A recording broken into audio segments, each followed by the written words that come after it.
Hello, everyone. Welcome to the first audio interview for Double Coverage. And today we're speaking to the head of the NFLPA, NFL cornerback, and Maryland Terps alumni, Domonique Foxworth. So thanks for joining us, Domonique. Thanks for having me. First off, I heard you had surgery recently, so just wondering how things are getting along in terms of that. Yeah, I had a hip surgery. It actually is just fine. Feels great. It was much better than the knee surgery that I had. I had ACL repair a couple years ago that was very, very difficult to recover from, but this hip is no problem. So congratulations on your recent appointment to the president of the NFLPA. What have you found toughest in the role so far? Balancing everything, I guess. There's no one part of it that's overly difficult. It's just that there's so many things going on and the stakes are so high for so many of the decisions that we have to make and so many of the stances that we have to take. Football is obviously a very violent game. A lot of the health and safety initiatives we're trying to push could really change the lives of our players in the future. And we have a lot of former players who are going through some tough times. And so just trying to balance time and devote as much time to each particular issue as need be and get things done is really difficult. But we have a wonderful staff, which really takes a lot of pressure off of me. Being a free agent, how do you think that your role in the NFLPA might affect the likelihood of perhaps being signed by teams? Or is there somewhat a conflict of interest, like affecting your relationship with team owners and managers?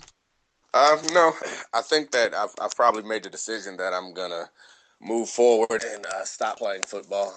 I was fortunate enough to have a pretty good career, and actually a few months ago I started applying to business schools. So rather than playing while being president, which is the normal kind of course, I think I'll be a student while being president.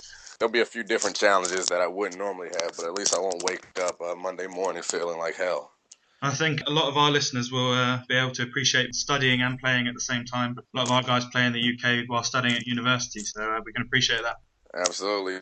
London has one of the best business schools in the world, but obviously that would have made it really difficult. I was born in England, so it was one of the possibilities. But then my wife told me to get real that If you ever need a president coaching role, was. I mean, our team's open for help you. Absolutely, that would be fun. I'm always trying to travel. I'll see if I can convince my wife to let us go to Europe a couple years from now for a few months, so I can coach the team. Cool. Going back on what you touched on about how the difficulties in the NFLPA, do you have any plans on helping to increase the support players receive post-career, especially considering possible financial issues and the recent light shed on concussions and things like this with Junior Seau's unfortunate death?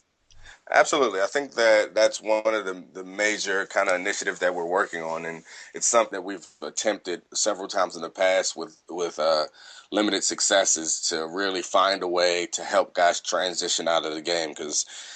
As you know, they've been playing since some as young as 8 years old. So once you take that away from them, sometimes it's difficult to transition into a new career or just to transition into a life without football. So we've had a number of different kind of transition programs that have, like I said, have had limited success, but we've been working on for probably over a year now, and it might take a little longer because we don't want to throw something out there that doesn't work, but we've been working on a life cycle program, a real comprehensive program that accounts for guys coming into the league, their life during their time in the league, and a real solid transition for career-wise and health-wise as they leave the league. We wish you the best of luck with that because you can see that it's very important to be able to support players after their careers. Shooting back to maybe a bit about your past, after high school in Maryland, you chose the Terps to play your college ball with. Can you give the listeners an idea of what it's like being in a Division One football team and being at university as a football player? Yeah, it's different, I guess. So after high school, I graduated from high school early, so it was a really tough process for me because I went in as the kind of the second half of your senior year in high school. Everyone kind of relaxes and chases around the girls and really does a whole bunch of nothing. But instead of that, since I graduated early, I started at the University of Maryland. So it was a real big shock because I went from being the best football player and a really good student to struggling in school and being the worst on the team. So that was a tough transition. But when I got to the fall, when the rest of the freshmen got there, I was leaps and bounds ahead of them. So that really set me up to have a good career, and I ended up having a really productive freshman season which I think is part of the reason that led me to the NFL. So, what's your best memory from the college days? And a little offshoot, personally, for me, what do you think about these new Maryland uniforms? Because personally, I'm not too keen. Well, my best college memory. I have a lot of really good college memories. Some of them I don't know that I want to be recorded and broadcast. Maybe I'll call you back afterwards and tell you Okay, about yeah. those. But my best PG college memory, I guess, was I don't know. That's a really tough question. I'd say on the field, football wise, it was my freshman year.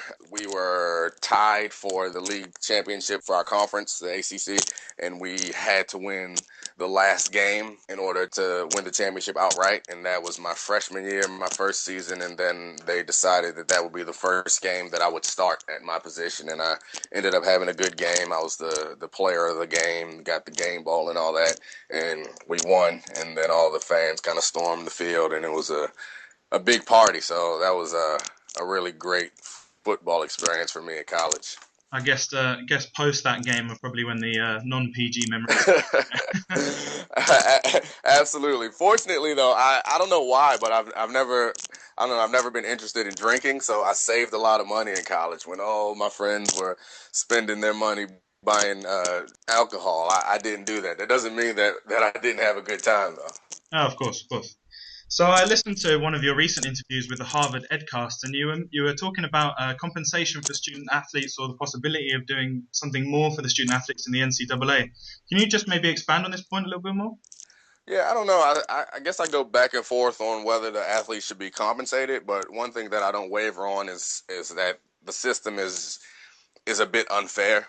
I think it's undeniable that at least in the big two for American sports, football and basketball, that the players provide some benefit and generate revenue for the school. And I think that to some degree they're taken advantage of. So I don't know that they should necessarily be paid, but I do think that the system needs to be revisited because the idea that they're student athletes is kind of laughable because when I was there at least, and I know this happens now, is the sports comes first. We travel for games. If we had a Saturday game, we would always skip Friday classes and travel for game. So obviously the idea that school comes first and we are students before athletes is a bit of a misconception, I guess.